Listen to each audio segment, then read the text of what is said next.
Hi, I'm Tim Roble, and welcome to another episode of Adventure Athlete, building the ultimate adventure bike. This is my KTM 890 Rally, and I'm building this out basically as a dual sport adventure motorcycle that I can camp off of and ride to up into the national parks. If you've been following the channel for a while, I built an expedition truck, and basically in the time frame right now of selling off the rest of the shop, getting this bike built, and down the road. If you happen to need any modifications in the next November, December, January time frame, I am available for a couple more bike builds. I got a couple slots left. Hit me up down in the comments and I'll give you my number and we can have a conversation. But for now, back to installing the Scott steering stabilizer. So you can see I have these pulled off, and I have this all set up. Now, basically, this is the first thing that I put on, and Scott's has a great set of directions over here for all of their stuff. Nice pictures, shows you 1, 2, 3, and how to do all of that. But I thought I'd just do a kind of a quick review on that, and a lot of us are visual learners and want to see this. So this little top clamp, KTM already has set up basically for a stabilizer to be installed. So there's one 6mm bolt that goes down. It's got a back tab here, kind of the pointy area goes forward. I do use a little blue Loctite on that, and I do use some of this Maxima grease just to go on the pin, so you don't get like a electrolysis type corrosion going on the stainless and the aluminum, and it just kind of keeps everything in one piece and lubed. So these go in the middle holes. Those will be torqued down, and then these will, next thing will go in place will be the steering stabilizer. And I got all of this from Rottweiler Performance. It was already set up. You don't have to clock anything different. It's made for the 790, 890 adventures. So it's just a kind of a simple process on all of this. Thought process is I'm installing the highway dirt bikes handguards, and I haven't decided on what triple clamp I'm going to use. This is their triple clamp, which is really good. It gives you two alternate holes, like that holds a quad lock, kind of allows you to put your quad lock on there and have a nice position in the center. I also use these from time to time. I usually keep these in stock, and that's the top clamp that goes this way. That would be this side's, and clears all the cables really nice. So just basically it's going to work down to what works out the best. I'll take you out here to my 500 EXC, which I call my one bike concept. Here's highway dirt bikes handguards already installed.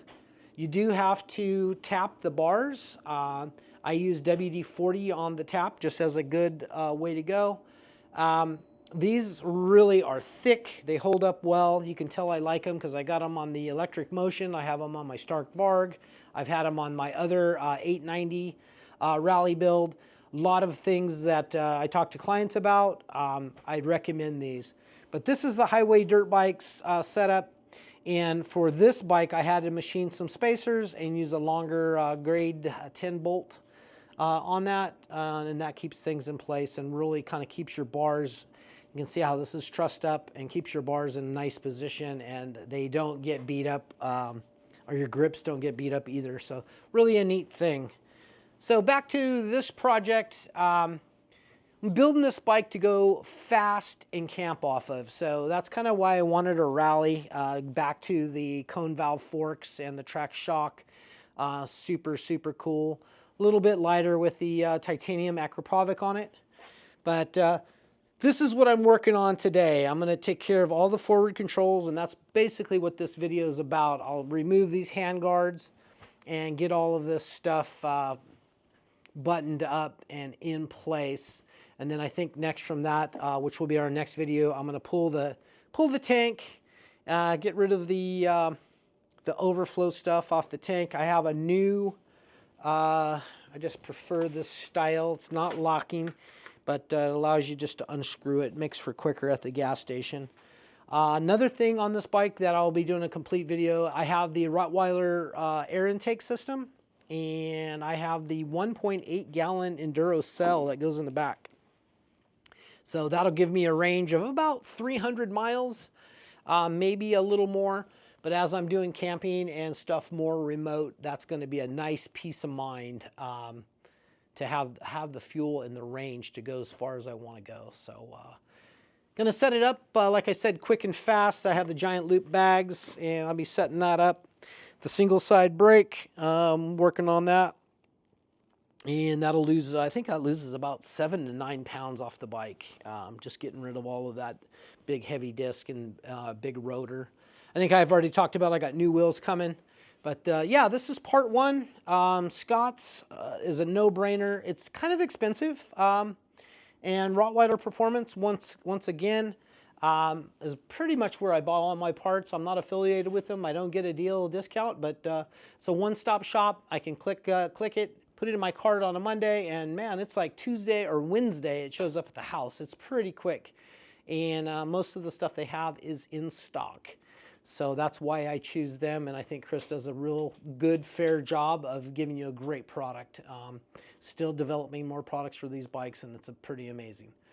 Questions and comments on what I'm doing and why, hit me up down below. If you want a bike build, hit me up down below. If you haven't liked and subscribed, please do. This is the part of the build series because, like I've said before, I'm selling off all the shop, finishing up this Humvee, and going to travel full-time for the next probably 5-6 years in Oscar Mike. We'll see how it goes. But looking forward to the travels and the adventures. That's one thing that I haven't been doing in the past. I show you the build, but I don't really show you the adventure. So as soon as we get this thing knocked out, I'll go do a first adventure on it, and we'll see how it works out, and thoughts after that. And we're going to film the adventure, the highs, the lows, and how it goes.